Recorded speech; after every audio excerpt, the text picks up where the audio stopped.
What's up, Doc? Welcome to the Docs Get Money podcast. Are you a badass doctor killing it professionally and has bigger dreams than just clocking in and out of the hospital? Do you want to leave behind a legacy that is as lit as an HBCU homecoming? Want to know how other doctors are getting to the big bag? That's right, making 5, 6, and 7 figures without putting on the white coat? If you answered yes to any of these questions, then you're in the right place. I'm your host, Kimberly, but you can call me Kim or KB. I went from being a burnt out and overwhelmed emergency physician to the founder and CEO of 2 6-figure non-clinical companies and beating burnout along the way. I'm also your business coach, here to help you make money moves to change the world. This podcast isn't just about making money, though. It's about leveling up your life, mindset, and bank account so you can build an empire that's as iconic as Beyonce. You ready? Let's get into it.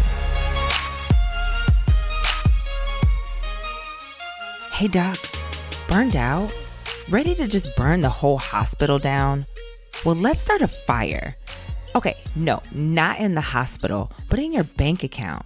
And from Side Hustler to CEO, my signature one-on-one business coaching program, you'll transform your burnout into a fire and start your own profitable coaching, consulting, or midterm rental business and make clinical cash in 90 days or less. That's right, 4 or 5 figures in 90 days or less.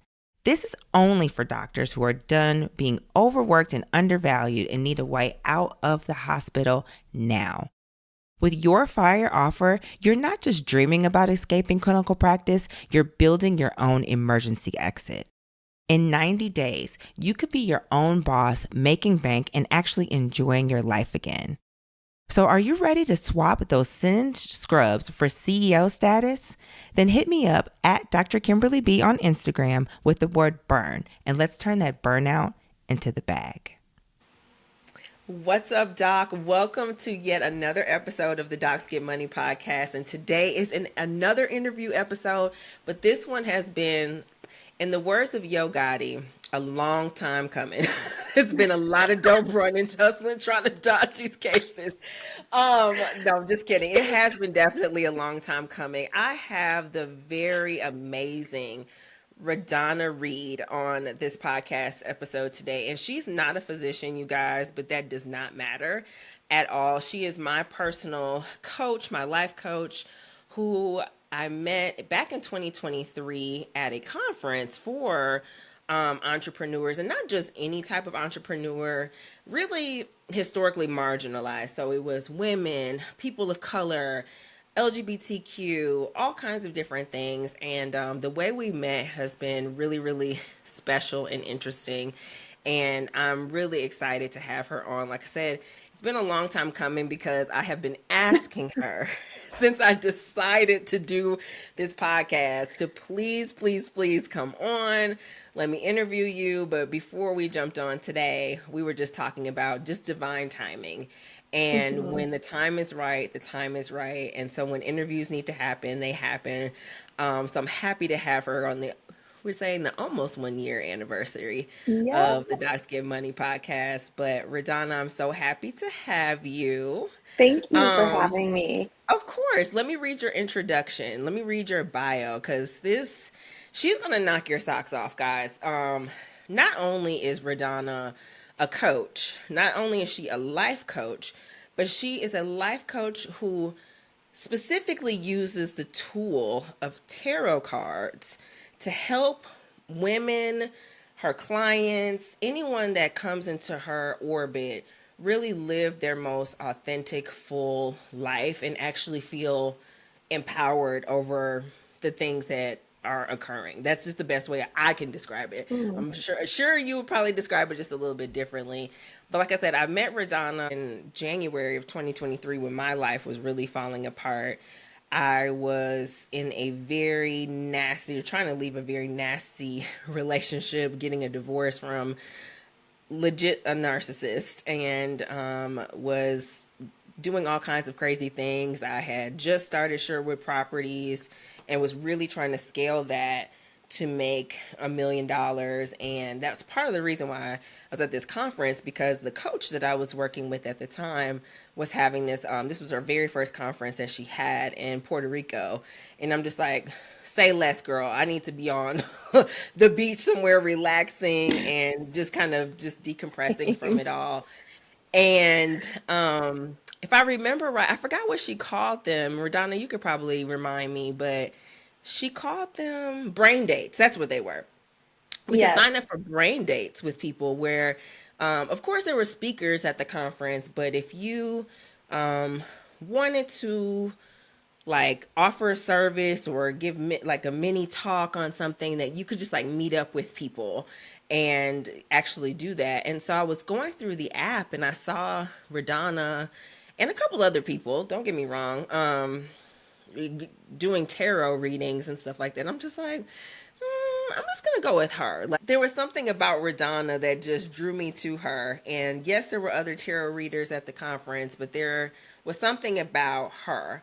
And funny enough, I almost canceled it because we were in the middle of lunch. It was just a really busy day. And I was like, can we reschedule it? And she's like, no, we can't. Like, I'm busy too. And I'm like, well, I respect this girl. Let me just go ahead and bring my ass and sit here and get this tarot reading. And I remember, and I have the recording still on my phone, I believe. And you pulled some cards for me, and you told me so much about myself. About, I think you pulled like a king or a queen.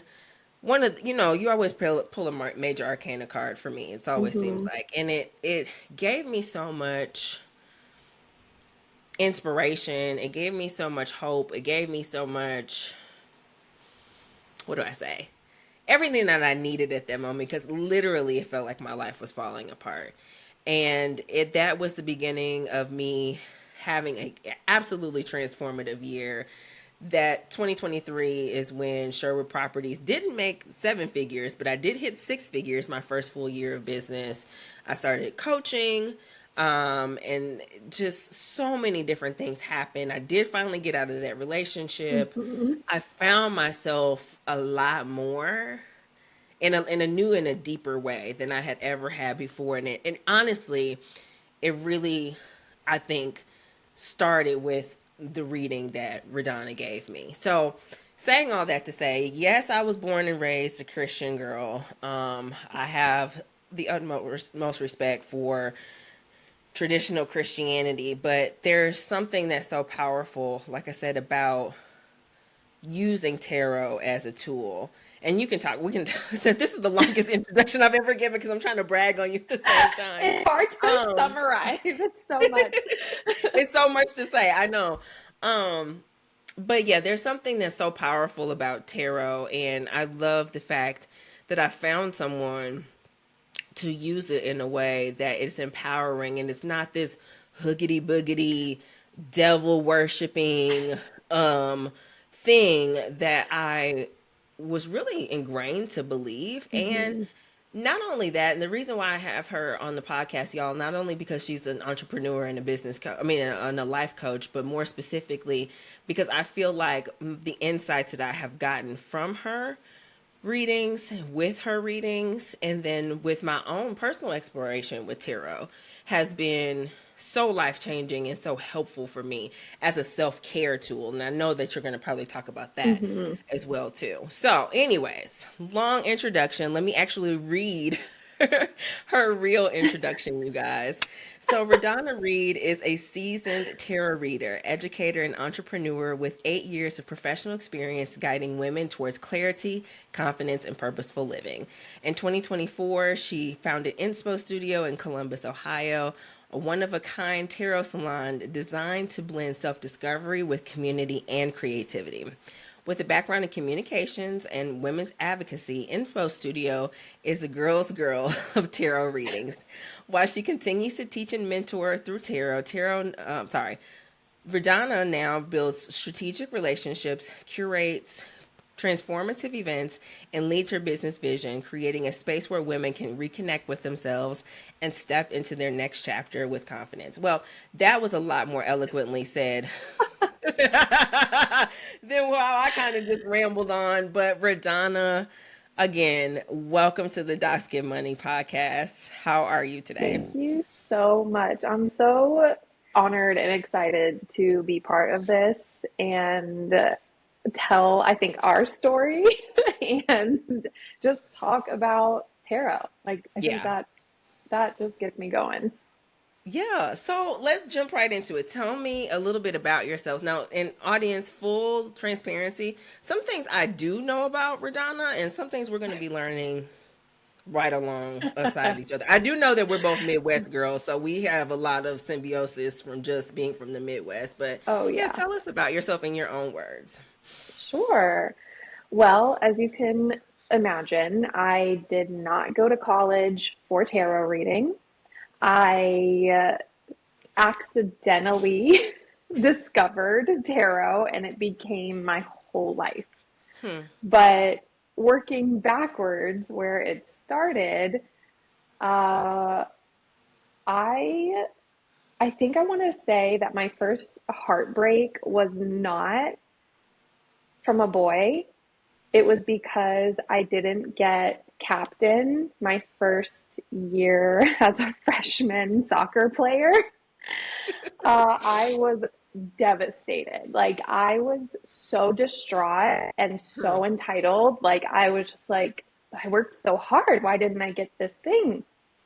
I did all these things. And I bring that up because my perfectionist tendencies and my overachieving, like, I couldn't just be on the varsity team. I couldn't just be like a starter. Like, I had to be the captain. Hmm. And that kind of overachieving, um, goal oriented way led me to a lot of destructive behaviors Hmm.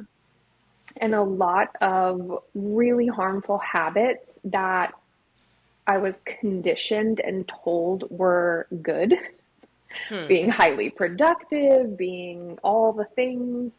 By the time I ended high school, I was the homecoming queen, the MVP captain soccer player, the National Honor Society president, and I was on every committee that you could imagine. Like, if I could do it, I was going to do it. And Hmm. if I could excel at it, if I could like rise up in the ranks, I was like, sign me up. I'm not going for the secretary. I'm not just going to be a member. I have to be the president. Right. It was just kind of this like way of proving my value and my Hmm. worth. Hmm. And at the time, of course, I thought it was just so grand. Like, I wish I had exhibits like to produce, but one of my senior pictures in high school is literally me surrounded by all of my certificates and trophies and all of these things that I like earned. Hmm. And it just, when I look at it now, I'm like, oh, you were doing something. Like, you thought you were, you thought you were onto something there. And as proud as I am of like the effort that I put into my life, that did not serve me well mentally from the time I was in college until probably I was 30. Hmm. So those things that I was being like praised and given positive feedback for conditioned me to like take on more and to just keep doing more and keep Yeah. doing more. And then suddenly I'm in college and I'm juggling two internships at any given time, two jobs. I was working on the school newspaper at the time. It was a physical, real newspaper that we printed. Um, so, like, it was not uncommon for me to have like almost 24-hour days at least twice a week. Wow. And I think you could probably relate to that, like some of the early work that you put in, like you're just up and you're moving. Yeah. And I think I'm still physically and mentally recovering from that period of time because it was just on. Like, if I wasn't working my waitressing job until 1 or 2 in the morning, I was like Mm-hmm. up studying, or I was up working on the newspaper, or finishing a Mm-hmm. project, or doing something. Like, it was just a period of time where I started realizing that it was not a sustainable way to live, but I Yeah. thought like that's just what you were supposed That's to what you do. do. Yeah, that's just what you Hmm. do. Um, Yeah. that's so relatable. When you said you wish you had a picture, I immediately thought about Beyonce, when she did self-titled and you And she know, like yeah, she's like smashing all of the, like, she's got all these hmm trophies around her, and she's just like pretty hurts. pretty hurts and all of these things that she just kind of just like poured herself into. So that's immediately where my mind went to. But that's so relatable, I think, as well too. I wasn't as driven in high school, but of course anyone that comes into college as a pre-med major, and I don't remember what you said your major was in college. It was journalism. Journalism, but still it's just like you put so much effort into getting the A, getting the grade so you can get the scholarship, so you can go to the school, so you can have the degree, so you can, get the job, so you can go get the master's or do whatever you're going to do. I relate to that because I feel like I was very intense in Hmm. undergrad as well too, and that's what we're just expected to do, is just achieve these things and get these accolades for what? To be, like you said, to For prove your what? value, to prove that you're better, to prove that you can Exactly. do the work. So, And I think for me, what was really challenging is I was studying journalism, literally learning how to do layout design for a paper, like a magazine or a newspaper. So at the time, it was a recession, and newspapers were like falling apart. Like, hmm, like journalism was having a major shift into digital.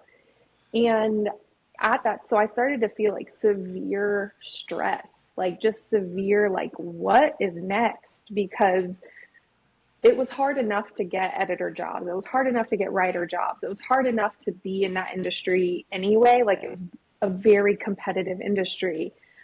But then when you added the recession on top of it, it was just like, so what are we doing?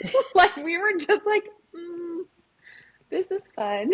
Like, I'm physically learning how to print a magazine while they everything is are going digital. cutting. Yes, I'm just like, whew. I mean, that just created this. I don't even know what it was in my body, but it was just like these parts of me were colliding. Hmm. And I think the only way that I saw myself moving forward is if I did something on my own. So I didn't even apply for jobs after school. I just kept Hmm. waitressing. And I started my own publication called Out Loud Magazine. And it was for women to live life louder. There's a thread. There's a thread in my work. Let me pause you right here. So the Docket Money listeners will know Dr. Biasha Jones, who is my client, and she's a life coach as well too. Her business is called Be Out Loud, to help people to live more authentically, live Yes, themselves. So I'm like, okay, y'all need to meet each other. definitely. I would be Okay. honored. Like, yes. Excuse me. I I had this vision, because if I could go back, I probably would not have gone to college. Like, if I could like Hmm. go and tell 18-year-old me something else, it would be to travel, to get out of the Midwest bubble, to get out of to see things. Hmm. But there are some things that came out of college that I just that changed the way that I thought about my life and what I wanted to do and how to show up. Hmm. And it was at the time they were called women's studies classes. And it just, I, by first class, I started to realize like she started describing all of these things. The professor was describing these things that I cared about deeply.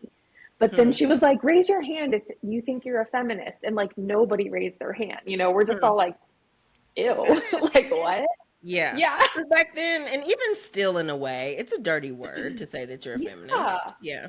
And growing up in the Midwest, like even though inside all of my values were progressive, were like, you know, we're all about like women's rights and um, I was raised in a conservative environment. And taking these classes, I was like, wait, I think I might be a feminist. And I think that might mean something. So the magazine that I started was essentially a feminist magazine, Hmm. but I struggled with it. So I was like hustling. I was like going to all these like networking events. I was just emailing CEOs like, "Hello, I am doing this thing. Would you meet with me?" Like I Yeah. was just like going for the top. Like I Absolutely. ran for it. The challenge with it was I didn't know how to really land it. Like I Hmm. didn't know how to navigate it and take it somewhere, but I was hustling for it, whatever it was. Hmm. It ended up being a digital publication, and it led me to actually getting a magazine editing job at a local business called The Women's Book. Hmm. And we got to feature all of these women in power positions, CEOs, business owners, executive directors, like all of these incredible women. And I'm just like, okay, this is cool. I'm like 20 and I'm just like thinking everything's amazing. Like Yeah. this is wild. But I think at that time I realized that I was not meant to be someone's employee. That like I hated like I physically like was so tired. I still from I think college and just hustling and this dream that I had that I didn't know how to really make happen. That I showing up to that job every day, like getting in my car and driving to it, even though it was the coolest job, like I just I couldn't do it. Like it was just eating me alive on the inside. Yep.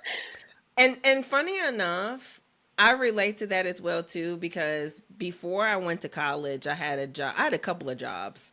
Um, I worked at Target, and then I worked at my cousin's grocery store. And the Target job, I just remember, I'm like, why am I? This is not.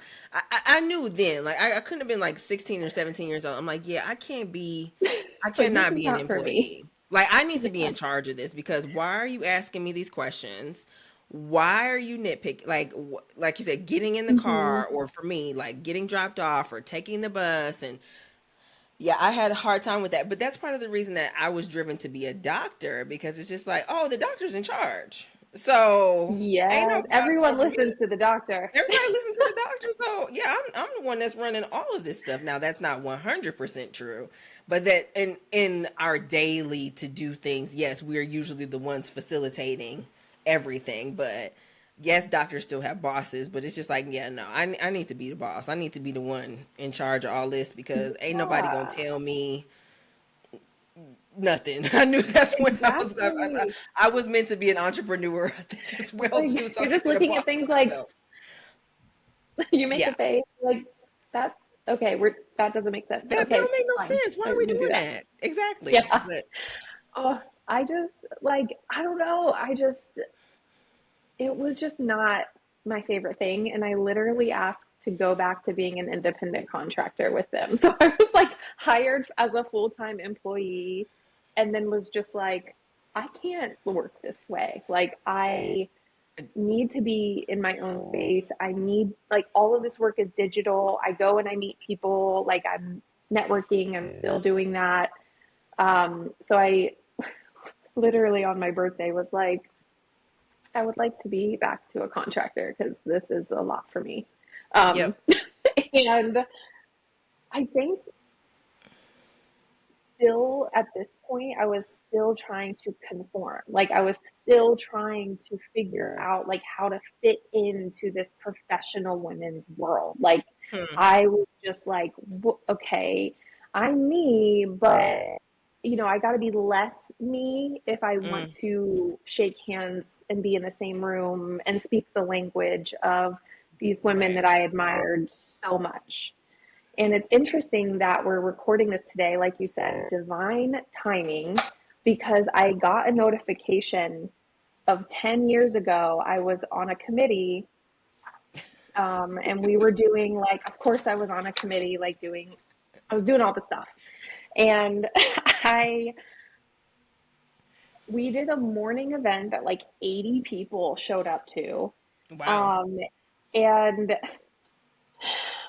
I'm just like, of course this didn't work out for me because I mean it's an old Instagram picture that you use the Mm-hmm. filters on. But literally, I hope this can be seen. It is just a sea of navy and black and beige like Yeah. colors, and it like I'm looking at this and I'm like, okay, I was really trying to fit into something where I was not this. And I wanted to be this so much that I was Yeah. willing to conform. And it's funny that you mentioned Beyonce already because I was thinking, I'm like, the way I would show up to events like this was like partly me and partly the professional Yeah. woman, me seriously. So I would wear like a peplum shirt with like a pencil skirt, and my hair was platinum blonde, but I had the Beyonce bob. Okay. You I'm know, the seeing it. Yes. like it was sharp. It was nice. It looked very good, but that was my way of like trying to still be myself in Yes. a room full of people who were extraordinarily talented and wonderful, but not like I do not want a job at a bank. I don't Yeah. want to be in a C-suite. Like I Yeah. don't these are not my these are Yes. people that I can understand and relate to and respect and admire, but this is not my journey. Like this is not what I wanted to do. So I Yes. was kind of in a period for, I want to say, 5 years. That's when I started to get into marketing, Mm. where I opened my own content marketing company. I started to experiment a little bit more with my voice Mm-hmm. and my style. And it's funny to me because I'm like, okay, my first business was Out Loud Magazine, Live Life Louder.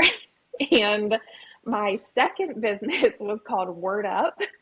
And it was like, it was basically like, it was just No, like, I'm yeah, like laughing. Sorry, live I'm life, like, laughing. No, I'm laughing because it makes sense, but it's also very funny at the same it's just time. like, I don't know. I thought it was like the most genius thing to do. Um, but for me, it was just like I need to be able to work by myself Yeah. and do what I have to do to like make this happen. But still, I was walking into these rooms where I was just not connecting with people. Hmm. And then I found like the rooms where I would connect with people wouldn't have like the budgets all the time to Mm. work with me. So it was again just this balance of being authentic and kind of conforming and people pleasing and really just like shutting down it was, even though I was like trying to be like word up, like, oh, I'm going to take your business to the next level. Your marketing game is about to be just on point. Like Hmm. it, I wasn't like fully embodying that. Like it Hmm. just, I was still tired. And at this time, my days were still draining me. I was still keeping up that cycle of just constant motion, constant work, constant perfection, like Yeah. editing the tiniest things. Like, Yep. this word should go here, this period, maybe it should be a semicolon. Like, just really getting into the like The editor weed. mode. Like, yeah, and most of the time people didn't care about those types of things. And no matter how much work I put into it, they would come back with edits anyway because Right. that's the relationship. But I would wake up, drink coffee, drink water, move on to wine at some point, and just have these days that would just be endless of emailing, poring over these words and these details, and then being exhausted. And then I would go to a happy hour to meet with a potential client, or I would go to a happy hour to like connect with someone that could connect me with someone. Like, I was just still in that motion. Mm-hmm. And even though I was doing what I wanted to do, I was still like exhausted. There was still like like something in me of like, no, you have to be working this much. Like, you have to be pouring over every period, and you have to be doing 2 happy hours in one day. Like the thought of that now makes me feel so physically ill. Like, I'm like, yeah, Yeah. okay. Like, I that was just relate cute. to that I relate to all of that so much. I think it's partially because I'm a black woman. I think it's partially because in medicine I went the underdog route, the less respected route of going to a Caribbean medical school, and the patriarchal, very systematic, very rigid. Like, that room looks like an interview room, like of candidates like about to go interview for medical school or residency. It's just like, you have to show up in this way. You wear your blue suit or your black suit. I remember, speaking of like kind of trying to be out, like be yourself, but then also try to fit into the system. I remember having a conversation with a mentor of mine, and at the time my hair still is natural. I was like, should I wear my natural hair like in a puff, or should I go get it straightened? Like, just how am I supposed to be to be accepted into this system that at the end of the day, laughing at it now, thinking the same thing about you, looking back on it, it's just like, how would I ever, this system was not meant for me. It was meant Mm-hmm. for white men that like to look, that they like to just copy paste. There's no variation, there's no standard. I mean, there's this the standard that everybody has to follow. And then on top of that, in relation to, it's just like, I was never expected, I meaning a black woman, was never expected to Yeah. be sitting next to said white man in this space. I was the one that was typically experimented on, that was, seen as the patient, to seen less than, definitely not seen as the doctor that walked in the room. It was, who are you, ma'am, miss, Yes. or I remember. And that reminds me, I'm sorry. That reminds me of a time when I was in residency, my very first year, and I already had all these imposter syndrome things going on. I was on my ultrasound rotation, which is a chill rotation. So I was like partying and went back. Yeah, I was like doing stuff. I actually had like a chill month. And so I came in with like some surgery scrubs on with the ultrasound machine to ultrasound a patient.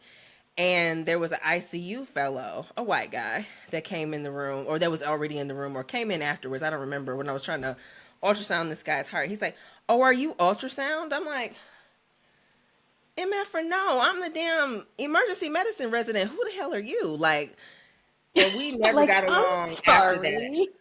He's like, Well, well, he was no. like, oh, I didn't know, because look at what you got. He told you who he was right away. Like, And you I knew have exactly who never, he was. exactly. And I have never dealt with him the same way since. Like, every time I saw him or had to communicate with him afterwards, I reminded him of that moment. And he apologized a million times, but I did not care, because it was just like,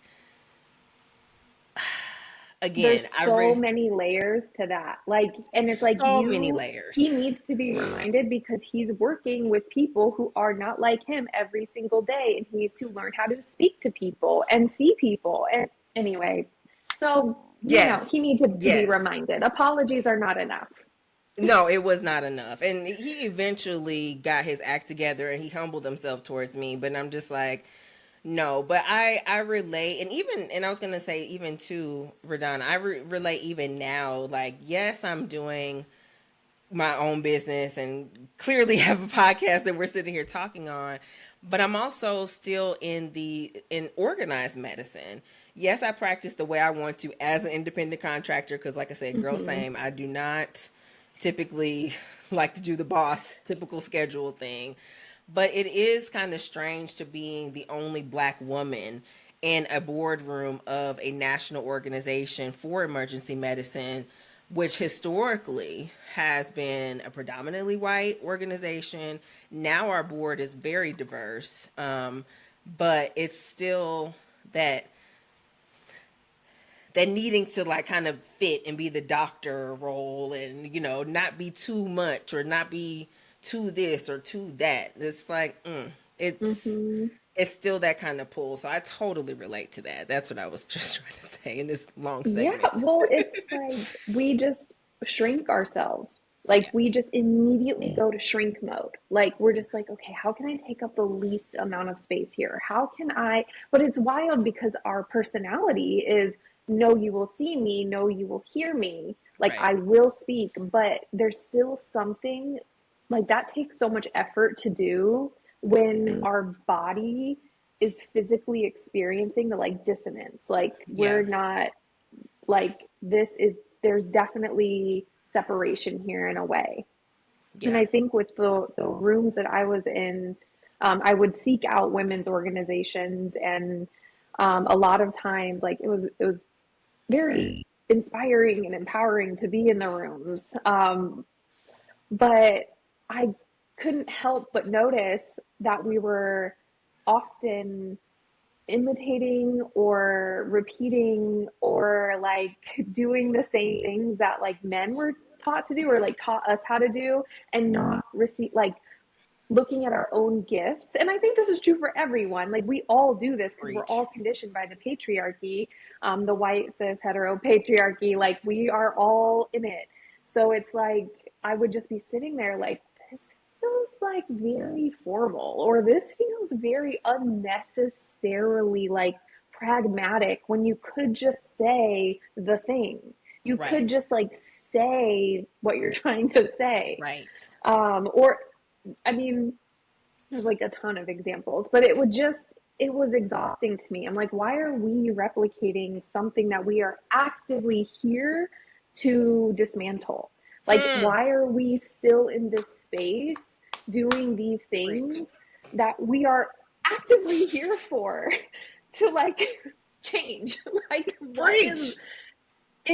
it wasn't making sense. It wasn't connecting to me. And I just felt so out of place. And yeah, it was hard. It was hard for me to network because I was like, I love this person, but also I have so many questions.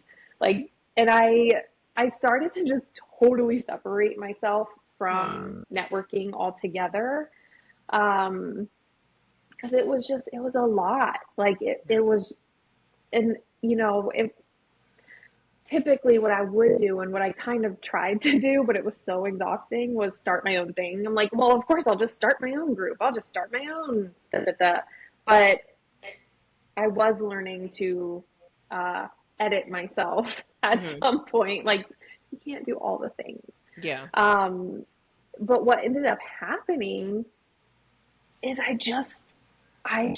when I see pictures of myself in this time, it is my clothes are cool, like I look okay, but it's my energy. It's like Hmm. I'm dull. Like I don't know how to explain it, but my energy just looks like flat. Like I'm like, "Oh God, where were you?" Like Hmm. I just receded. Like my spirit, my energy just kind of went so inward because I was not feeling safe to express myself or really like go all out with what I wanted to do. And I'm telling you, anyone who knew me at this time would not believe this, like, would not believe a word that I'm saying, because I would show up and I would smile and I would do the dance and Yep. perform and go home and just be like, Yep. what just happened? Yep. Like, where am I? What is my name? Yep. And around this time is when tarot finds its way to me. Thank God. Like, just like, thank you. Whatever put that in my hands, like, I will never forget it. Like, because I was exhausted. I was like trying so hard to keep up with this career that at least And this gave me some sort of, persona. yeah, Yeah. this like, I was so into the girl boss, like hustle culture. I was like, yes, Yeah. I will do it and I will do it my way. But actually, I'm suffering a lot on the inside. Just like, it was just, the performance was too much. Yeah. So I'm like, at this time, I had a couple of interns, which when I look back, I'm like, I see why I wanted to share knowledge and help people who were in journalism or communications or whatever to try to like find another way. But at the same time, I'm like, you cannot handle an intern at that time, but you know, good for you for trying. Um, that was very ambitious of you. But this intern on a random day, like, brings in a tarot deck. Like, and so it was like after our meeting, like, all right, do you just want to hang out? Like, do you just want to do something fun? Um, the wild thing about this is we were recording, like, we were filming this meeting for a award. So we were like, so the camera was like far away from us. We kind of forgot it existed. And we just started going in on tarot cards and like reading a book and getting out these like personology charts. And I have footage of this moment of like my face. I'm telling you, it was like a ghost lived in my body. Like, it was just like, I was not myself. My shoulders were like this, and I was just like reading the cards so, um, it just, I felt dim, and I don't know. I'm not really a dim person. So like looking at it is like looking at someone that was like a shell. Like, I'm like, who is that person? And I'm sitting there and I'm just like getting the cards, I'm reading the book, and I'm having a profound moment. Like, the second the cards were in my hand and I was shuffling, my hands started to tingle. Like, I was just like, I mean, like, my hands are kind of shaking, like, thinking about it. I was just like, Wow. oh. And I read the instructions, how to read the cards, and I was very intentional about following those instructions. And That perfectionism. yes, I was like, Let me okay, do I'm it going right. to Let do me it. do it Yeah. exactly the way I'm I was like, supposed to. Yep. and you know, I knew what I saw on TV about like messing with things. Like, I was like, I'm not gonna mess this thing up. Like, I'm not messing it up. But the cards that came out, like, I understood them immediately. Like, immediately, innately, it just like, it like woke something up inside my whole body. And it was like a past, present, future, but like a past life deck. So it was like, you know, in your past life, you experienced, and I don't know if I believe in past lives. I don't know what I believe in terms of that, but the message made sense. It was like you experienced like wrongful persecution, and you have a problem now with authority figures, and you kind of struggle with moving forward because you have such a problem with the way things are. And I Yep. was just like, Well. huh, interesting you would say that. You know, and that was my feeling, and I'm reading them and I'm like, okay, no, this is exactly me. This is what I'm going through. This like read me. And I just had, I don't know, I felt like I don't know, maybe I went into like a a mode where my aura just like blew up out of me or something. I Mm-hmm. don't know, if like a Sailor Moon moment, like just my Yeah. superpower came on and I was like, okay, I'm different. Like something is different. Um, and I was still in that time struggling because across the table from me was my ex, who was an alcoholic, who was supposed to Hmm. be working, but literally came home drunk and interrupted this meeting that I was having with my Your intern. intern. Yeah. It was so inappropriate and like, but like, this is on camera. Like, I'm having this profound, like, moment, and he's on the other side, like, I know what this means for you. I know this means this for you. So as I'm having this internal profound like moment of Awakening. like listening to myself Yeah. and really like, whoa, I know things. Like I know things. And externally, someone was actively trying to tell me what it meant for me. Like it Yeah. was such an odd moment, but it woke me up. And Hmm. it took me a really long time to kind of to well, A, get out of that relationship, Hmm. and B, figure out like what tarot was going to be in my life. But I like 100% knew that I was going to explore tarot and try to understand like why, like what that feeling was Hmm. and how to use that energy to like make more choices that felt better. Like I Yeah. didn't know exactly what that was, but I was like, I have to follow this. And I'm pretty sure within 2 years, so my content marketing business was still growing, Hmm. but like I was learning this new thing. Um, by the time the content marketing business was like really getting to a point where it was sustainable, I was like, okay, I'm gonna throw all of my business cards in a bonfire and I'm gonna do something else. Like I was just like, nope, I cannot put on the charade anymore. Like I'm not puppeting anymore. Like I have to be done with this.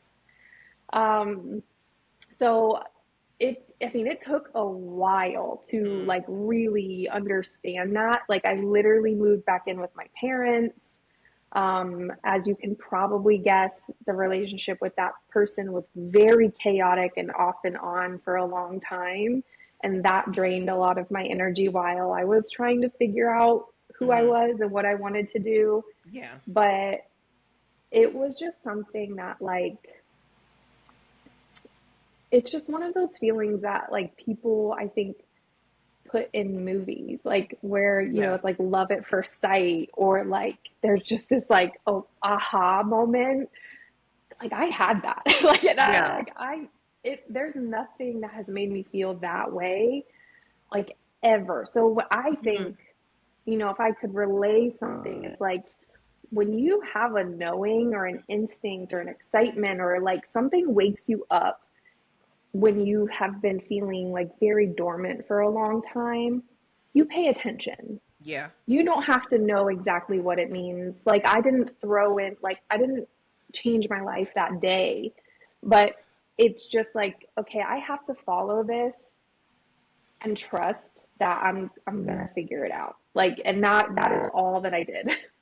Um, so I I, have to pause you right sure. there. I'm sorry. That's so hmm. That's so powerful because I think one, I relate to that, of course, too. But the way you even described it as a Sailor Moon moment, if anyone has ever seen an episode of Sailor Moon, and I remember when I started watching Sailor Moon, I guess it was still on the Cartoon Network. Yeah, it was on the Cartoon Network, and I was just obsessed. But I remember, I forgot if it was from her heart or from her belt or something, but it's just like there would just be these Mm-hmm. beams just like that where she would just burst out and just it felt like something was finally being unleashed inside of her. And I think it was her power. I can't, I'm Yeah, not an anime girl. she would I'm call it moon prism power, and it would thank you. activate from her heart, especially if she was feeling like emotionally charged. She could just say moon prism power, and it And would then just just expand, and like she would float and turn into like Sailor Moon. mm-hmm. Yes, that is exactly what that it like felt like that inside of my bones. Like I was just like, oh, like we're different. We have Right. evolved. Like But it's so kind many of like people, I'm sorry, go ahead. oh, no, no, I was just gonna say it's just like when you take off the mask, like you and you see things, like you can't put it back on. Like it doesn't fit your face anymore. Like You it's can't just like unsee it. Yeah. you can't see what you've seen. Yeah. So what were It's you gonna say? no, I was just gonna say there's so many people I think that, especially in medicine, that have had maybe not that dramatic of a moment. Like we're not asking everybody to activate moon prism power or anything like that. But you've had something to happen, and it's just like an awakening of some sort of, like you say, I this is me, or I don't belong here, or this is magical, or something else, and they don't go chase that, and they don't trust that. They don't trust that it is the moment that they needed for whatever reason, because I'm not sure what that moment is actually meant for. I think different people have these moments for different reasons, but that can be, and there's no structure, there's no plan, That's there's the hard no part. there's no like synchronicity to that. Um, as you were describing it, though, it also made me remember my Christian upbringing, and not just any Christian upbringing, but um, Apostolic Pentecostal, which is a very strict, but also very deeply spiritual, like denomination, and we believe in manifestations of the Holy Spirit to be Mm. can be like that. Like it can be, you might hear someone just like speaking in tongues all of a sudden, or all of a sudden you just may take off running around the church, and people are like, "What is going on?" But you don't know how the Spirit is going to move. You don't know what is going to happen. But like I said, some people just take those moments as just moments and then bypass them Hmm. and not actually take heed to that, and and take it as a big sign or a big clue that there's something else that needs to happen there. So Well, it's because we're conditioned to well, first it's grind culture. Like if it doesn't make sense to the hustle, then it doesn't make sense. Like if it doesn't make sense to my job, then it doesn't make sense. But also in medicine and a lot of similar industries, like it's actually really just all over. We are conditioned to believe in numbers, measurable facts, data. yeah, And we are not taught to really like listen to the sensations that are happening in our body. Like we discount them. They're happening all the time. They happen every day. And for some people this feeling might actually happen every day some way, but they discount it because they're like, "Oh, I just got excited for a second." Or like, "Oh, yeah, that happens." Like, but I don't know what it is, so I'm just going to ignore it." Like it's happening constantly. It's just we're taught to have like evidence and facts, and right. where there's absolutely a time and place for evidence and facts. There's also room for the feelings Yeah, and the emotion and energy and like things that are still kind of a mystery to us. yeah, And I think allowing room for the mystery and being curious is really where the work and the play kind of starts. Like mm-hmm. if you just like are curious about it, like, well, what is this? Okay. So if this happened, then What does that what's the mean? next step? Yeah, Like what do I want to learn about that? And for me, I mean, I couldn't ignore or run away from this happening. Like, I mm-hmm. literally that night had a dream where I was like, I think, well, they call it like astral projecting, but I Yes. don't know that it was a dream. So I'm just like, I don't know what it was. Like, but I was like floating in this woman's kitchen and I thought she couldn't see me. I was wearing like a Harry Potter invisible cloak and I was just like watching her stir with like a wooden pot. I'm like, whoa, she's like this is like an actual crone. Like this is a witch in her little hermit era and she's just doing her thing. And suddenly the woman stops stirring and she just like looks up at me and without saying any words, I heard her say, I thought you would never come. And I Hmm. was just and I like shot back like into my dreaming, like active self, you know, and I woke up just like, whoa, like what just happened?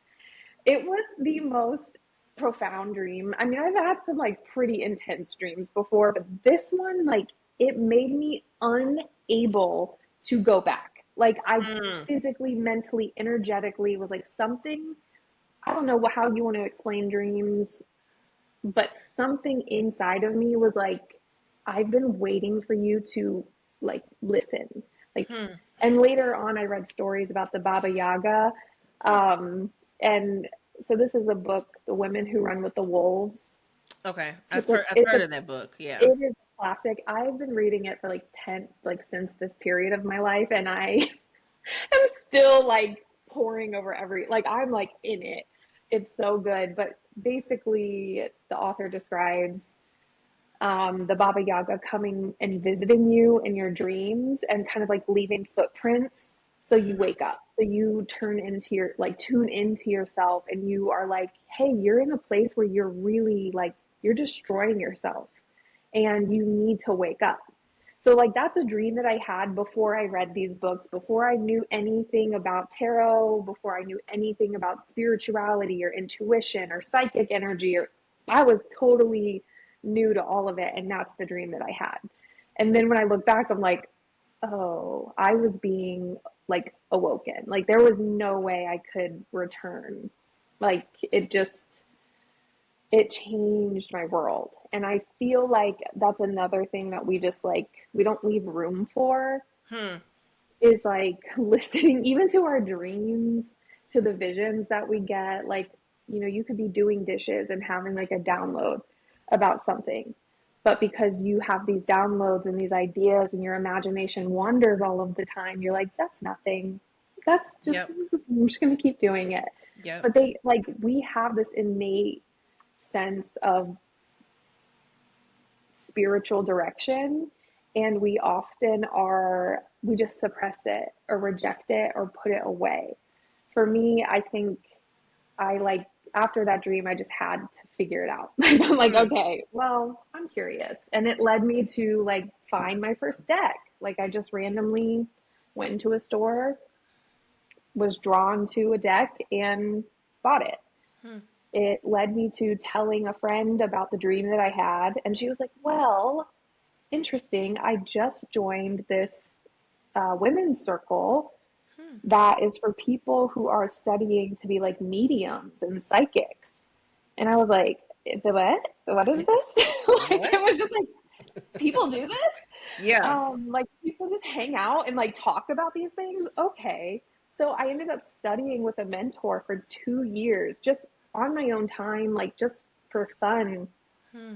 Um, and developed what I know now is like ethics, a practice, a rooted, grounded system of beliefs that I have. Hmm. And also in that time, I found so many things in my life falling away, Yeah. like friendships, um, things that I used to like the networking thing was just like, no, I would rather sit at home and like read my tarot cards. Yeah. It's a full moon. I would rather be doing my ritual. I would rather be doing my full moon cleansing bath than going out and doing all of these things. Right. So it was like it just became a hobby, like a self care practice that really helped me heal and start working on some things like perfectionism, like the overachieving, Mm. like the codependencies, the, um, I had a lot of like anger issues because I think all women inside have a lot of anger issues Yeah. that are unresolved. So I started like working through these things with the cards Hmm. and asking for direction and asking for help. If I didn't know how to communicate something, I would ask the cards. If I was struggling with like what I should do, like should I stay with this client that is draining me dry or should I move on? Like I would listen to what the cards said. And that's the part that I think you and I can connect with Yeah. because once you start listening to the cards and co-creating with them, things get harder first. Yeah. Like they get challenging because you have to firmly stand in just a belief. You Hmm. have to firmly be grounded in like I know this thing to be true for myself and I'm going to trust that I have read these cards with the best intentions, with the greatest good, with harm to none in mind, and that these cards have shown me something that could be very helpful.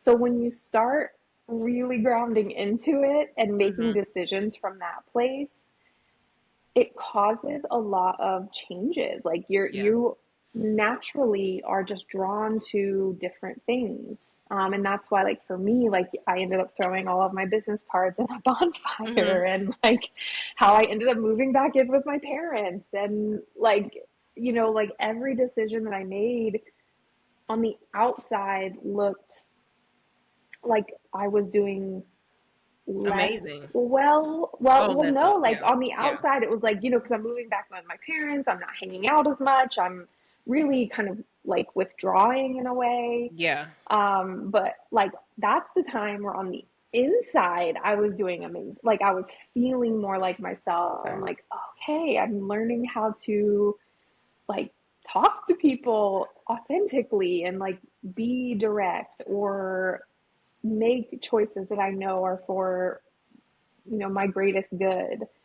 Like that's the part that gets complicated because Hmm. on the outside it looks like things aren't going right, Yeah. but it's like hold out. Like you just gotta hold out and Yeah. trust yourself. Like that is like the hardest part of all of this, is That trusting it. that's so good. And I'm so glad that you said, the moment that you make a decision, it's actually going to be harder than you expect, because I can think of so many major transitions of my life that I made a decision, I'm going somewhere, and then like a catastrophe happens.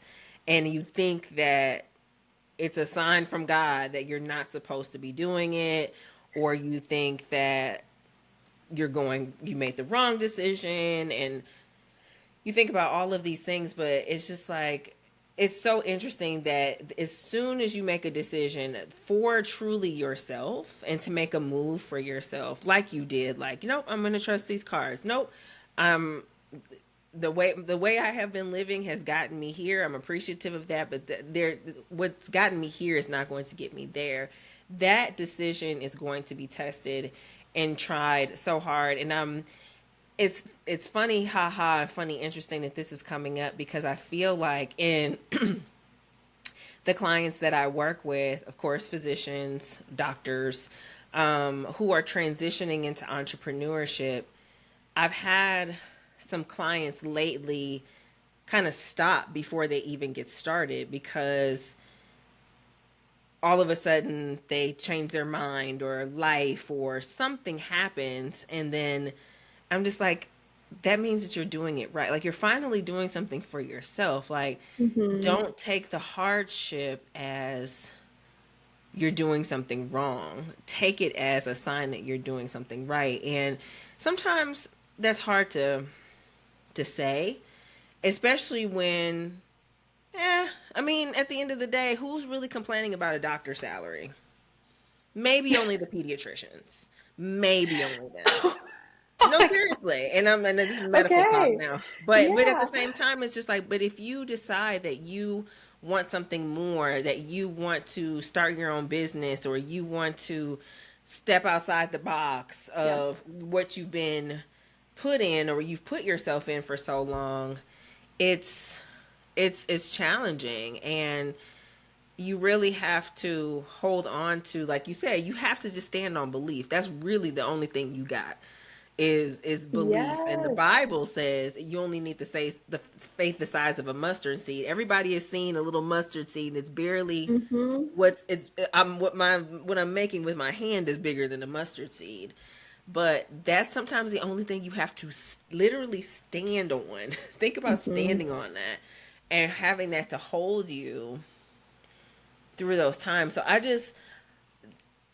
I'm reflecting on what you're saying, but I also so identify with it on so many different times in my life. The first thing I thought about was when I went to medical school and my flight got canceled and I got stranded in Trinidad, and no phone, couldn't call my mother, couldn't no money. I'm Oh like, my what the hell? gosh. And I'm just like, I have been waiting all of this time to get to medical school, and I'm like literally so bad that I've flown myself to another country that I've never been to before. And now this happens. Maybe this is the sign that I need to go back. Maybe I should just go take everything was cool at home. But no, it's just like I'm so glad that you just have to persist and just be like, no, this is happening for a reason. This means that I meant for this to happen, like to keep going. And I just don't want people to let that derail them, because like I said, I see it so much now in entrepreneurship. It's like, because we've not been taught that there's this emotional component to business, that we just let sometimes the biggest thing or the smallest things derail us, instead of making us even more determined and really challenging our own, like you're saying, self-belief and Mm-hmm. self-determination and self-efficacy as well too. Oh yeah. Like, so so And I I don't even know. This is a coaching conversation. This is I our love it. I podcast. This love is it. so good. I'm getting coached. Well, for me, like, knowing, some things about your journey and also the people who listen to your podcasts. I mean, you're taught to burn yourself out. Yeah. You are taught to just grind, grind, grind, grind, grind. So it's also just kind of like, well, how on earth will I have the energy to pursue something else? Like, Yeah. how can I possibly even manage these things at once? And I think because that feels so hard to resolve, we just like, I imagine a lot of people don't even start because Yeah. it just feels like too big of a problem. So I would recommend in that space, that's where that curiosity is key, because you don't have to make something of the thing that brings you joy right now, like, or maybe ever, like maybe one day it will become your side hustle. Maybe one day it will become like, yeah, you'll sell a piece of art for $10,000 because you just followed your little painting hobby for a second. Like, you just never know what could happen, but I can guarantee that you will start feeling better about your grinding, about your days, if you create sacred space and set boundaries around the thing that kind of brings you joy, the thing that Yeah. you're curious about, the thing that you're Yeah. excited about. Like, can guarantee it. Like, I've worked with clients for 8 years in this capacity, and there is a night and day difference Yes. of how people start to show up when they take time to work on themselves in Yeah. a joyful, like, it's not like exciting, like we're popping champagne bottles exciting. It's more like exciting, like your heart just kind of goes like, like you're just like, I baked cookies today. Like, Yes. like it feels so, it's a different feeling. It's just like, Yes. I just for no reason decided that I'm going to from scratch like bake something. Okay, like it's just continuing that will have like a massive ripple effect. And eventually, that problem of like this, that, how do I integrate? How do I make time for everything? It gets more figure outable as you go. Like Exactly. the things become clear. And like it's not something where you have to like get rid of all of your history and your background and your knowledge and your expertise and become something else. What you're really trying to do, and what tarot has helped me with and many of my clients with, is integration. Yeah. Like, how can we be all the parts of ourselves? Hmm. How can I show up in a room and not give a F You about, can cuss. like, okay, I was like, I don't know You what can the cuss on this podcast one. rating is. I was like, Angel, I was like, but like, and like, you show up and you don't care what they Yeah. say or what they like. That's a them problem. Like, Yeah. you still show up as you. Period. Like, I just actually, it was 2 years ago, started to go back into the networking. I was like, okay, Hmm. I've had enough time. I can show up as myself now. I'm going to do this. And I showed up looking like me. I'm Hmm. pretty sure I was probably wearing like a beret with sequins or sparkles or something. And I had a leopard print, like flowy silk skirt. Hmm. Like, I just felt like I came ready. I was like, I'm showing up. This is who Hmm. I am. And I swear, some woman really like asked me if I like to shop at thrift stores. And like, she was like, do you shop at the thrift store?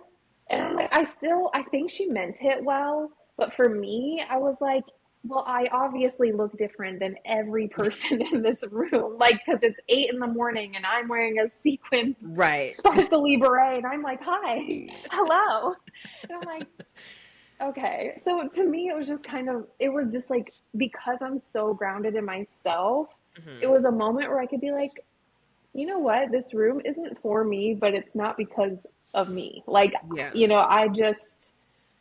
I don't really have interest or anything to prove to people who don't get it, and that's Yeah. okay. Like, because Yeah. there are plenty of people who do, Yeah. and all we need is like one introduction, like, honestly. Yeah. So for me now, I'm like, I'm, I'm at a place where some days there's still a mustard seed conviction. Like, it's just Hmm. like this teeny tiny thing. Like, I'm in a period like that right now. Like, it's just like I've got to like really believe in it, like Same. right now. Like, Yeah. it is that moment. It's a make or break, but I know I have this, and I know like I've made such intentional choices to get me here, and I have Yeah. seen the positive results.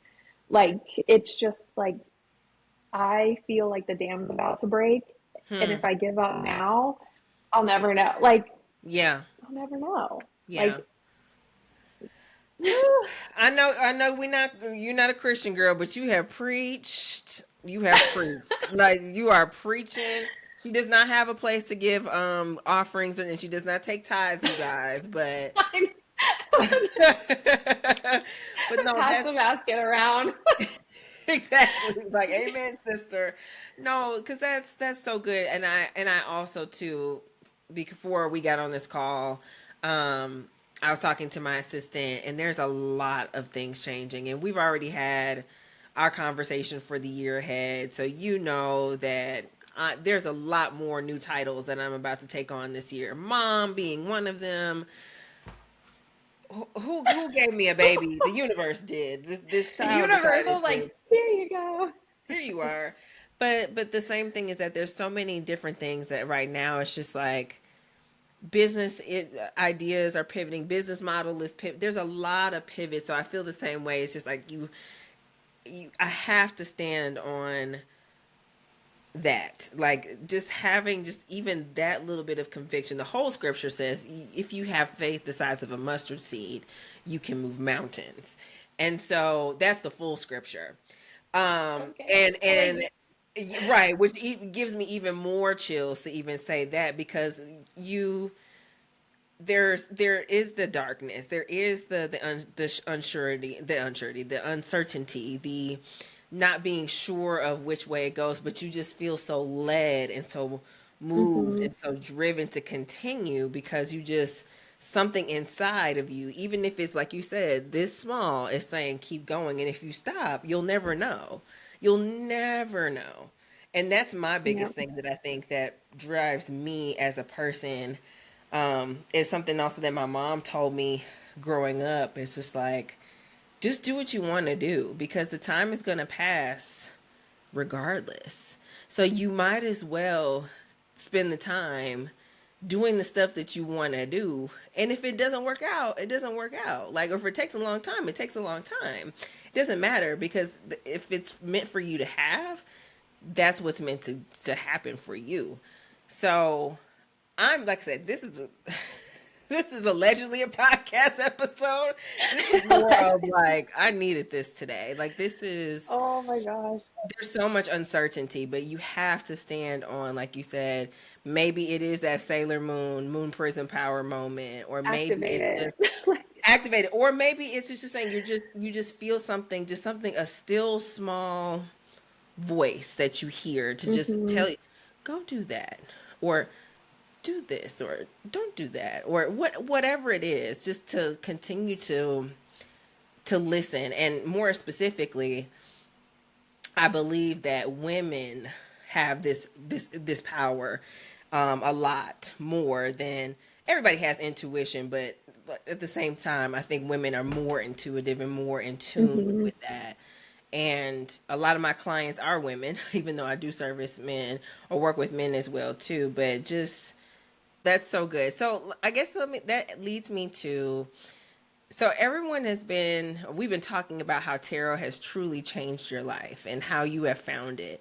And maybe someone who's listening is curious. Maybe they have had a tarot reading before. Maybe they are feeling something that, I don't know, is resonating with them from our conversation. How would you advise someone that's brand new to tarot, like, of course, if they couldn't work with you right now or what have you, what's maybe something they could do very easily with tarot to help them to along their journey, I guess, to put it as broadly as possible? Well, there are two things. The first is maybe you have a tarot deck, maybe you don't. If you do not have a tarot deck, find a book like the Bible, like a chicken soup for the soul type of book. I have daily readers for like Al Anon. Like that's like these are things that you can just pick up, flip to a Mm-hmm. page, because the practice will be the same. So if you have a tarot deck, use that. If not, a book will that you really resonate and is maybe it's something that means something to you. Like you want to make sure it means something to you. It cannot just be a random book. But you need to have something that has like a lot of pages, a lot of cards, something to choose from. Mm-hmm. Um, and I'm going to teach you something that I usually only teach in my classes. So Come on, you get exclusive. a little thing. I have a four-step method to reading tarot cards. And this is not something that you will read in a book about tarot. It's not something you will find online because there's a lot of things I did learn from books, but how to tap into my intuition in a way that made sense to me was not one of them. Like I had to figure that out in mentorships or in like my own practice of just playing. So the way that I read tarot is a little different than what you might see on the internet. And the first step is feelings. So when you flip to a page in the book, random page, you're just like, I am feeling like I'm going to stop on this page today. Or you pull one card out. We're not going to use that one. We're going to use a pretty one. Like, you know, we're going to use an abundance one because this one is about money. So let's say you pull this card out. What you're going to do first is trust how you feel. You're going to trust what this card makes you feel. Hmm. And it's not like that's the hardest part, is getting in touch with yourself when you're trying to trust your intuition, when you're trying to make these judgments. Like, you are not, it's not up here. Like, it's not something you problem solve. It's like a reading is something that can only be felt. So I would look at this card and be like, okay, well, do I feel at ease? Do I feel happy? Do I feel overwhelmed? Do I feel like, I don't know, the equivalent of like the cha-ching sound, the cash register sound? Like, what is coming to me right now? And like, what sensations are happening when I just look at it? Like, how am I experiencing this card? You might have to get past initial anxiety. Like, if you feel anxious, try to go deeper, like go a little bit deeper. The second thing, so you trust your feelings first. Mm-hmm. The second thing that you would do is trust your observation. Like, visually, what can I see? So here, I could see this is the number 10. I could see that they are coins, pentacles. You don't have to know a lot about tarot to like just look at the card and say what you see. You can see that maybe there's these dogs, there's a person who has like a very ornate robe. It kind of looks like a conversation is happening, and maybe they're outside. It kind of looks like this is like a conversation that's taking place like in a street where people know each other. So I would just start paying attention to like what you notice first, because that's usually where the message is. So you're like, okay, this is what I feel about the card. Now I'm just going to observe it and trust, like, the first thing that I am drawn to right now is what's happening behind these coins. And for me, it's the communal aspect. There's this community energy. There's an exchange happening. The next step would be, well, what do I know about this card? And this one could be tricky, but this is more like your book, like book knowledge. Like, it's more like, I've read about this, or like, I know that the number 10s mean this to me, or I know that coins are money. So like, it's when you start pulling in your external knowledge, like that's when things are, like, that's the third step though. So what we tend to do is jump from, we pull the card, we open the book, and we're like, I need to know exactly what this means right now. So we're likely to, like, if you have a guidebook, you would open it up and be like, tell me what this means. But instead, this is kind of giving you like a space to know what it is for yourself first. Like, what is my judgment of this? What is my feeling about this? And then call in outer knowledge. That's where the real magic is when you learn to put your own interpretation first and then call in the intellectual, factual, evidential side of it. And the last step is to kind of put all that information together. And this happens, it sounds like it's a lot of time, and it can be depending on how much time you have, but really this is like a 60-second process. Like, it's happening very quickly. You get fear feeling pretty quickly.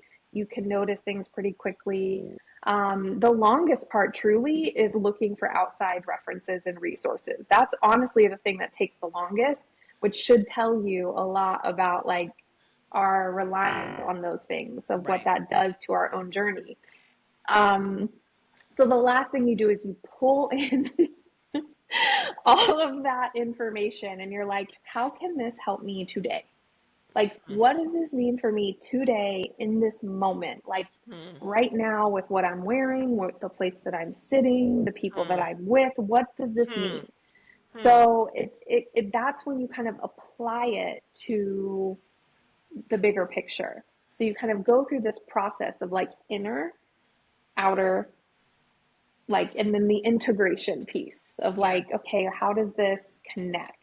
Yeah. So that's what I would do if you're getting started in reading cards. Like, I would ditch the books entirely personally. That's what I teach everyone, is to like put the book down.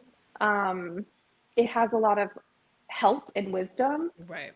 but it also is like if you're trying to use the cards to trust your own intuition, you want to check in here first. You want to feel like start getting practice feeling your feelings and Mm-hmm. feeling sensations in your body.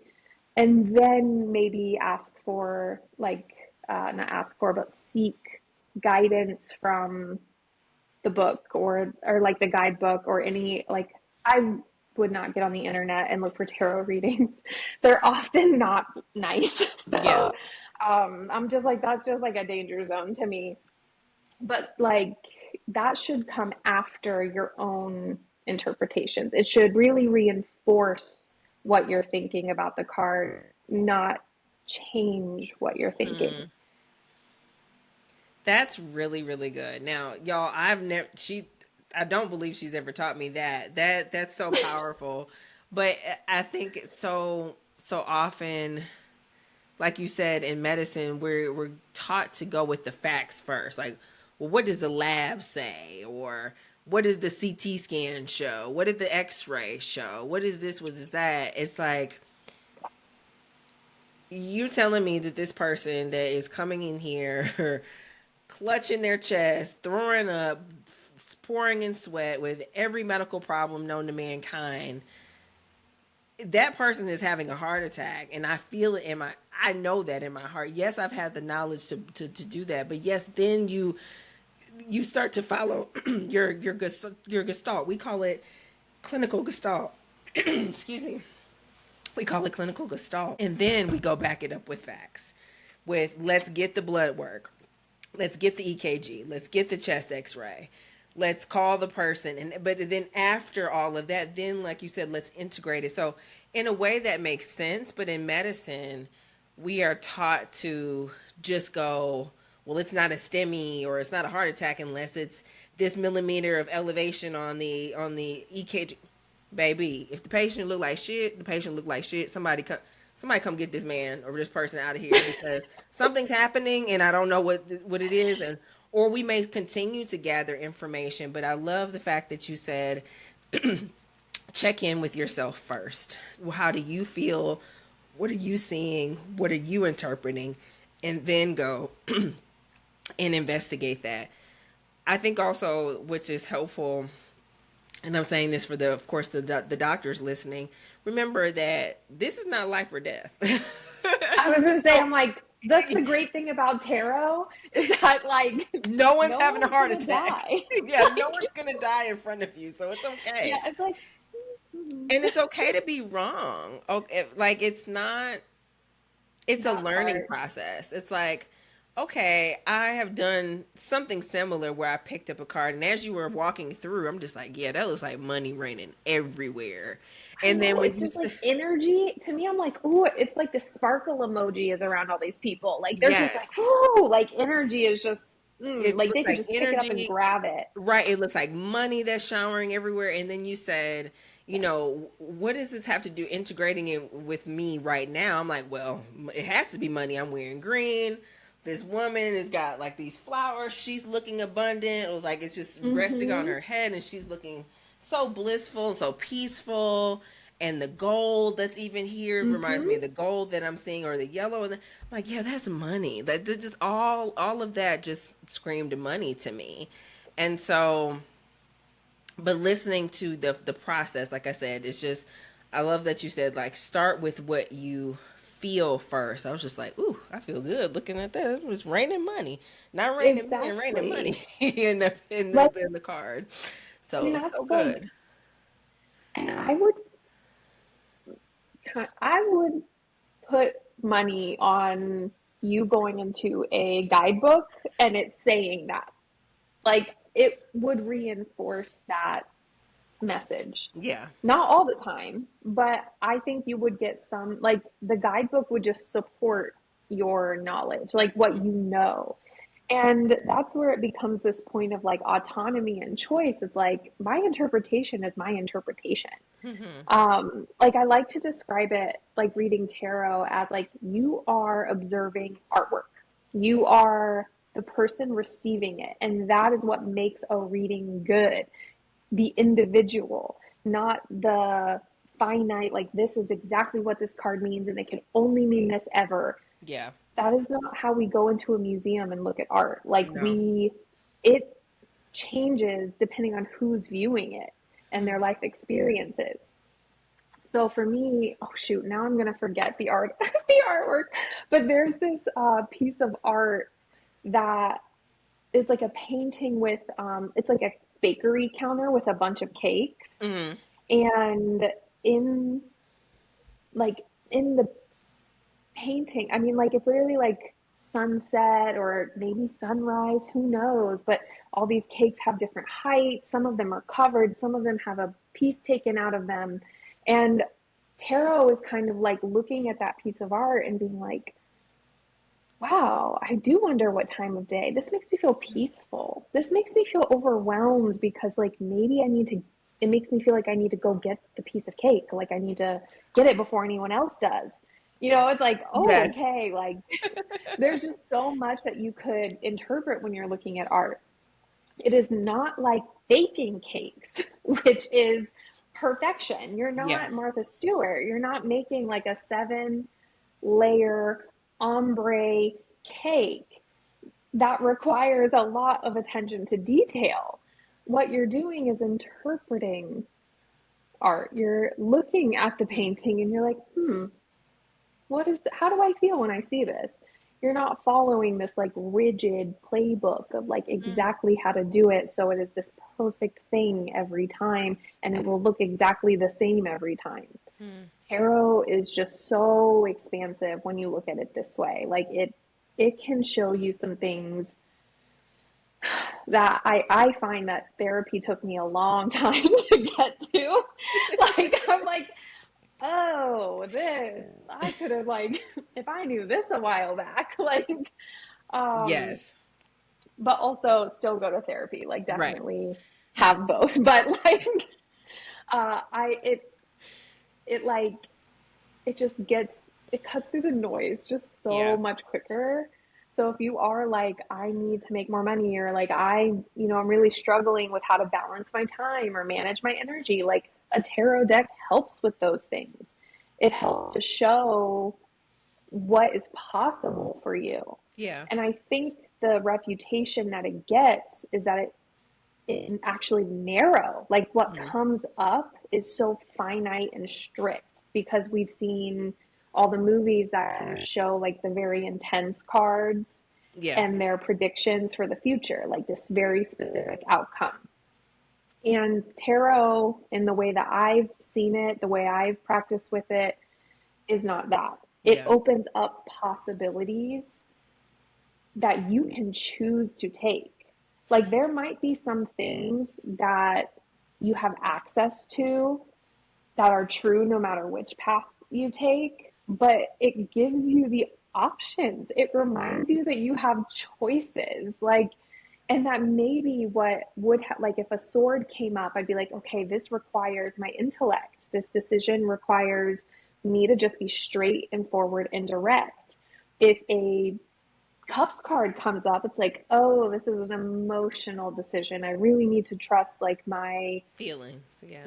feelings about it. So it like shows you not just like what steps to take or you could take, but it shows you how to do it. It's unreal, like what a tool it is. I mean, there's a reason why like world leaders, I mean, up until now, but like world leaders use astrology, Yes. have like spiritual practitioners. There are people who do consult like voodoo priestesses to like Yes. do work. Like Yes. like this is something that has been used forever and Yes. there's a reason for it. But it's it's kind of up to the person receiving the message to figure out what they want to do with it. Yeah. Like that is where it's like I can give you all of this and you can be like, no, I'd rather not. Right. Just like move in that, like, and that's a choice. That's what's so beautiful about it is like you do have choice. Like it's like it's not telling you that you're going to end up exactly right here, but it might tell you what it feels like. where Yeah. you end up. It might tell you like how to heal and cope in the times where it feels distant and far away, like what you're Yeah. trying to get to. But it's not going to say this exact thing is going to happen. And I guarantee you, if that's how we all read tarot, like it would, like, no one actually wants or needs to know that. Like, it's Yeah. not helpful. It's just like, so this thing's going to happen to me. Okay, let's say someone was like, I'm going to earn my six figures this year. Like the cards, someone was like, this date, this time, this is how it's going to happen. I would wonder if I received that information, how I would approach it. Like, does Yeah. that mean I'm hustling for it? Like, am I like running around door knocking to get this six figures? Or does it mean like I'm going to randomly scratch off a lottery ticket and it's going to, like, I'm going to get that money? Like, I Mm. would have so many more questions about what to do. Like, am I just going to sit and Right. wait or am I going for it? So to me, it's like you can use tarot and things like that to ask really meaningful questions about how to get somewhere, about how to identify even like what's my goal? Like, how do I want to feel? And then you can kind of like create a path with these things in mind that feels more energetically aligned, that feels more on purpose. Mm-hmm. But it's not a finite, like, date, time, location. Like, I'm sure there are people in the world who can do that. I believe that there are truly, but Yeah. they are like one in a million, like Yeah. truly, like who can actively do that and do it in a way that makes you feel still like you have power in your life. Yeah. Um, I think that's a very rare gift and not one that I think is necessary for everyday people. Like, I just Yeah. don't think that's helpful. So And possibilities. and I was gonna say, even from my experience in with you and with tarot, as limited as it is, but still my experience with it, I feel like it's so much more comforting to not necessarily always know the what, because just thinking about the reading from last year and how the year ended up, it's just like I can't even fathom that. And so now that we've moved past the end of last year into 2025, it's just like, well, yeah, that makes actually sense because you're someone completely new, completely different. It gives me more of an expectation to understand the energy that's possibly going to be there, or how I need to move, or things that I maybe need to be Mm-hmm. perceptive of, rather than, like you said, okay, am I going to make six figures in this business this year? Yes or no? Okay, this is how it's going to come this date at this time, this Yep. deposit.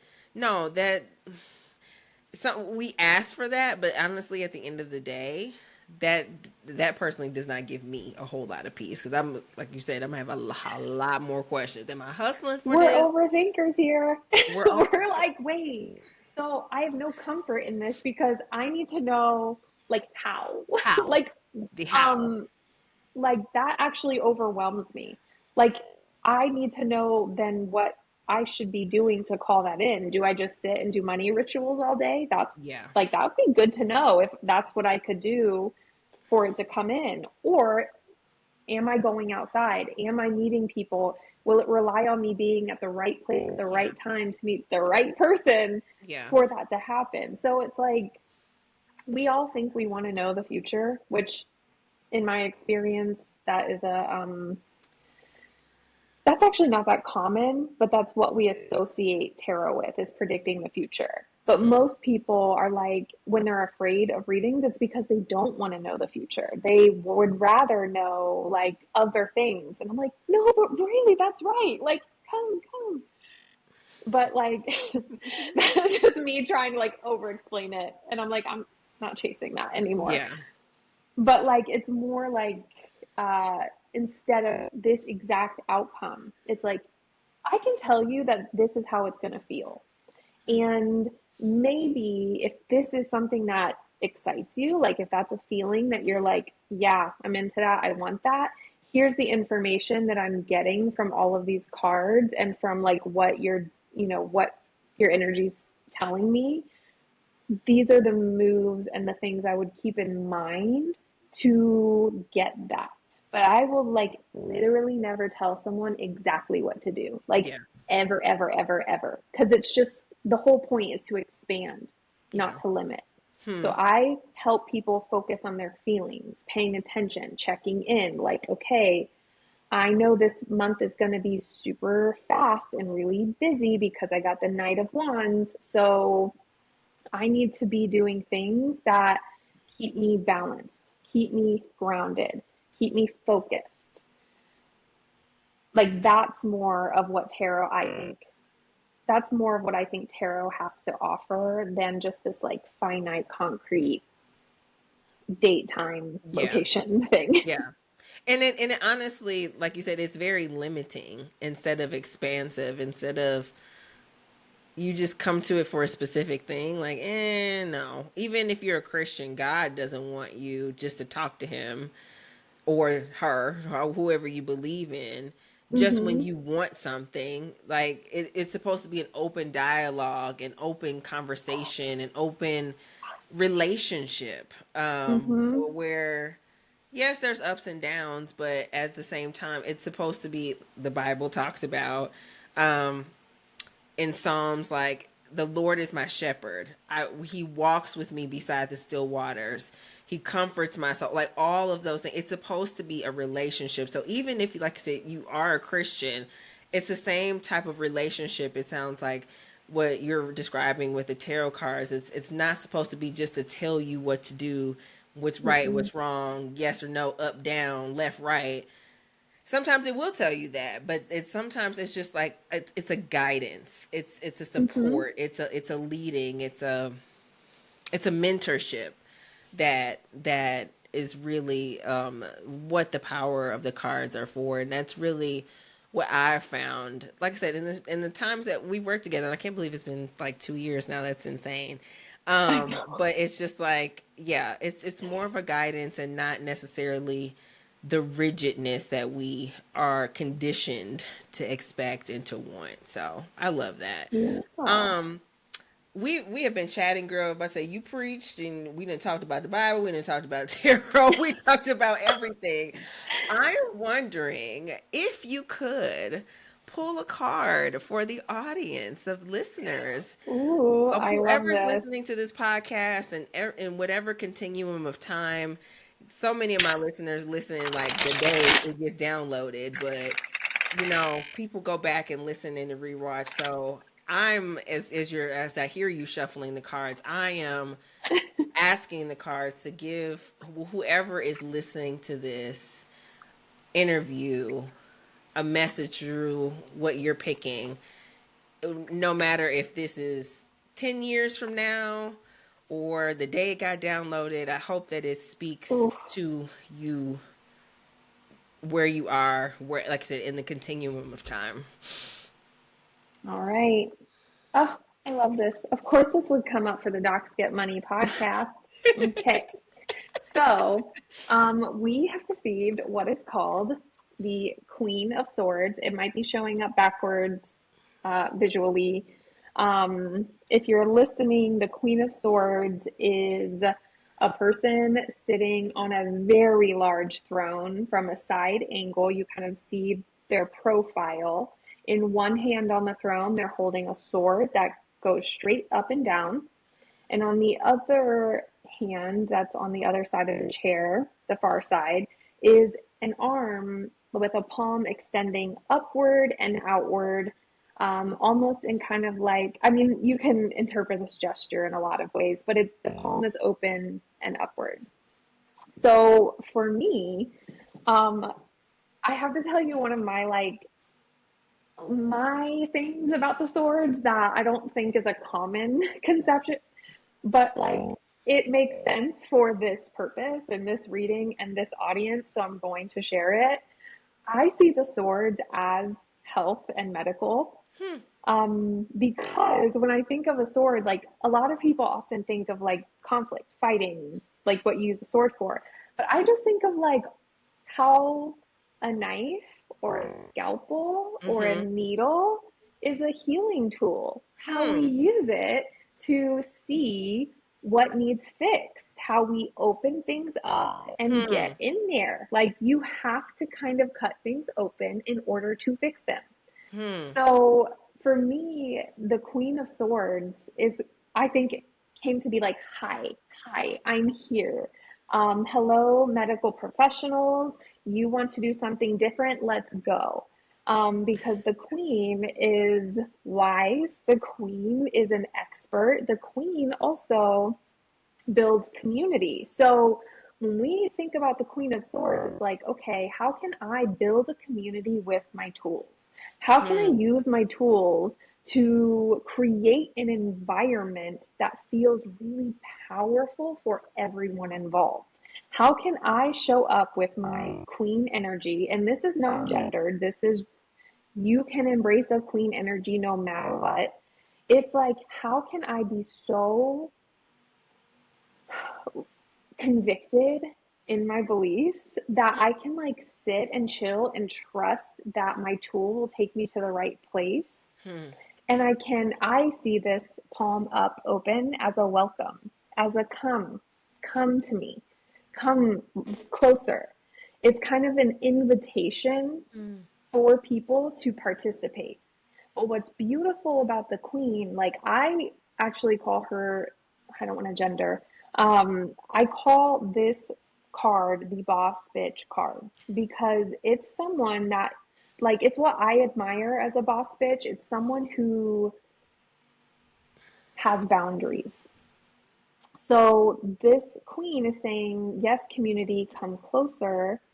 Yes, I'm going to serve you. Yes, I'm going to show up for you and do what I need to do for you. But this sword right here, you're not going to cross it. Like, that's my barrier between me and you. Like, you can come so close to me and we can share this space and we can love each other and you can utilize like the healing power or the resources from my tools, but you aren't going to take them. Like, you're not going to like sit on my lap. Like, we're not going to like overextend ourselves to serve.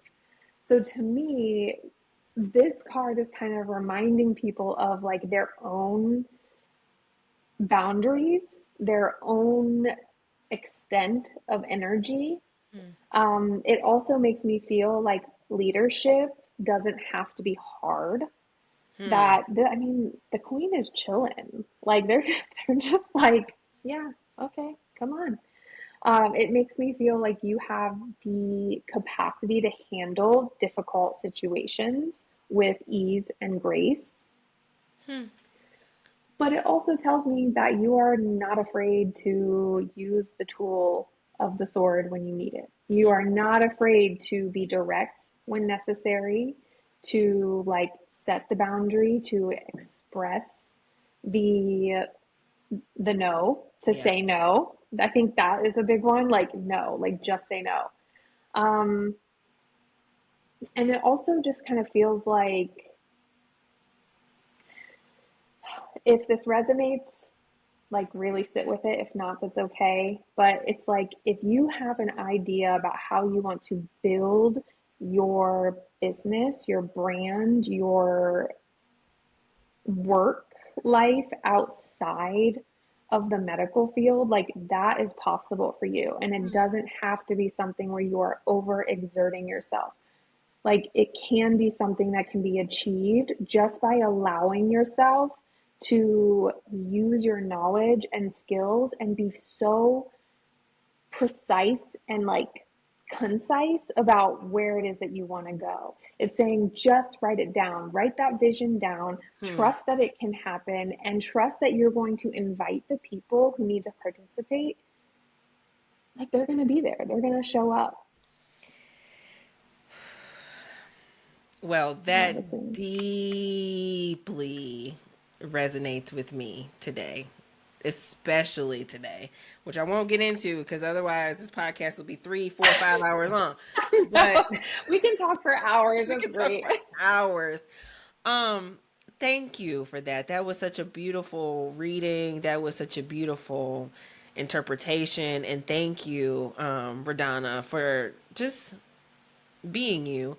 but pouring into the audience today. Like I said, I told y'all she's not a doctor, but I go to her because I feel healed after talking to her. And I love the fact that you use, like I say, tarot to, like you said, to really start to take care of yourself, and then teach other women, teach your clients to take care of themselves as well too. So, you know what? And then I keep feeling led to find it in my deck. So let me give you guys another picture. The same card. I'll try to find it for myself. But as I do, RaDonna, is there anything else that you would like to share with the Docs Get Money podcast? If someone is looking for a life coach that has a different perspective as per you, for you, how can they get in touch with you?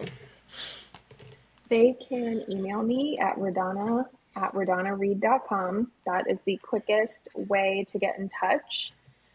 The offerings are virtual. So like how you and I meet, we can be anywhere in the world and meet for an hour once a month, get the energy in check, everything kind of going. And if you happen to be in Central Ohio, or really in Ohio, because everything's a quick drive, we have a studio in Franklinton called Inspo Studio, and that is where I have hired readers to read for the community. And the space is like all pink. It's just very vibrant. It's like unlike, I think, any mystical kind of shop or energy that I've been into. So I think it's cool and people should come. I love it. And I finally found mine, which this is a different deck. It's called the Modern Goddess Tarot deck, but very similar imagery, but not exactly the same, but still sitting on, this one is a rock with kind of like that chill, laid back energy of, hey, I got this, but I got my boundaries too, because it got, this one is a bow in their hand and then the sword in the other. But then I love the fact that there's just like a little bitty butterfly that's just sitting right on the sword. And there's a full moon, which also to me makes me think of just opportunity, enlightenment, just really showing up and just the full brightness and the fullness of who you are. So that's in my deck, y'all. Y'all are learning something about me. That's what it looks like. That's so good. I love it. And it kind of gives me the feeling of like the swiftness and the lightness of decisions, because often we're seeing like decisions and choices are overwhelming and they can feel like pressure. But the butterfly, there's a bird on there, the bird in the hair, full moon. Yeah, it's a kind of like decisions can be fast, they can be easy and done with, and light. I mean, it kind of makes me feel like most of the time people already know what they want to do. It's just a matter of accepting that you've already decided what it is that you're going to do and moving, like making moves on it, committing to it. I love it. I love it. RaDonna, thank you again so many different times for being here. And hopefully, by popular demand, you'll be able to come back. I'd love to have you back and talk more to the audience. Yeah. This has been fantastic. So without further ado, you guys, please go check out RaDonna. All of her information is going to be in the show notes. But without further ado, thank you for joining us for another episode of the Docs Get Money podcast. I'll see you on the next episode. Bye, guys. Bye. Thank you for listening to the Docs Get Money podcast. New episodes drop every Thursday wherever you find your favorite podcast.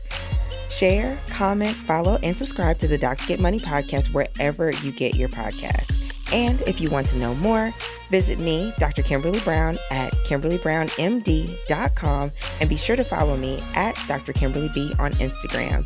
And until next time, let's go get this money, honey.